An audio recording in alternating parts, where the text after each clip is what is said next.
श्री स्वामी समर्थ सर्व ताईंना. तर बघा, संध्याकाळी आपल्याला विष्णू सहस्त्रनाम वाचायचं असतं.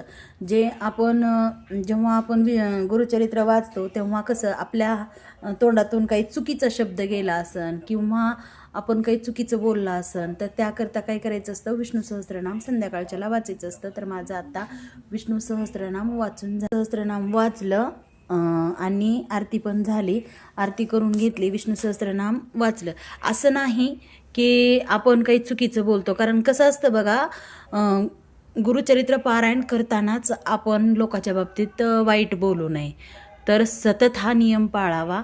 सततच आपण लोकांच्या बाबतीत कधीच वाईट बोलू नये, कारण आपण दुसऱ्याच्या बाबतीत कधीच वाईट बोलू नये. जे काय आहे वाईट आपण काय म्हणून बोलणार, कारण त्याच्या जीवनामधलं आपल्याला काही भेटणार नाही. कारण ज्याच्या नशिबात आहे ना, हातातलं हिसकावून घेऊ शकतो पण नशिबातलं घेऊ शकत नाही. म्हणून कधीही दुसऱ्याच्या बाबतीत काहीही वाईट बोलूही नाही आणि वाईट करूही नाही.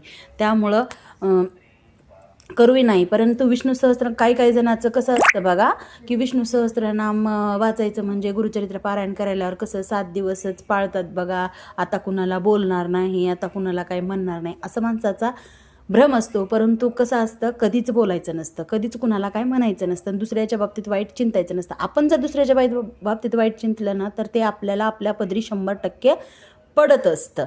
म्हणून कधी बोलायचं नसतं. तर मी विष्णू सहस्त्रनाम का वाचलं, कारण वाचते वेळेस, गुरुचरित्र वाचते वेळेस आपल्या तोंडून कधी वाचते वेळेस त्याचा चुकीचा अर्थ किंवा चुकीचं वाचणं जर गेलं असेल आणि आपण जर कधी दिवसभर बघा आपल्या पायाखाली मुंगी येते, किडा येतो, काही बाकीचं होतच ना, मग त्या बाबतीत माफी म्हणून आपण हे विष्णू सहस्त्रनाम वाचायचं असतं.